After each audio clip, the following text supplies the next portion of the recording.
திருக்கோவிலூர் சட்டமன்ற தொகுதியை காலியானதாக அறிவிக்க கோரி சட்டப்பேரவை செயலரிடம் அதிமுக தரப்பில் மனு அளிக்கப்பட்டுள்ளது. திருக்கோவிலூர் சட்டமன்ற உறுப்பினராக இருந்தவர் முன்னாள் அமைச்சர் பொன்முடி. இவர் சொத்து குவிப்பு வழக்கில் தண்டனை பெற்றதால் அமைச்சர் பதவியையும் சட்டமன்ற உறுப்பினர் பதவியையும் இழந்தார். அதன் பின்பும் திருக்கோவிலூர் சட்டமன்ற தொகுதி காலியானதாக இதுவரை அறிவிக்கப்படவில்லை. இந்நிலையில் சட்டப்பேரவை செயலர் ஸ்ரீனிவாசனை சந்தித்த அதிமுக எம்எல்ஏக்கள் சி. விஜயபாஸ்கர் மற்றும் தளவாய் சுந்தரம் திருக்கோவிலூர் சட்டமன்ற தொகுதியை காலியானதாக அறிவிக்க கோரி மனு அளித்தனர். பின்னர் செய்தியாளர்களை சந்தித்த தளவாய் சுந்தரம் திருக்கோவிலூர் தொகுதியை காலியாக உள்ளதாக உடனே அறிவிப்பு வெளியிட வேண்டும் என வலியுறுத்தினார்.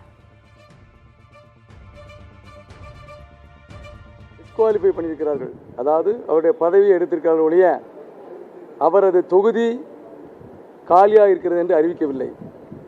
அது சபாநாயகருடைய கடமை.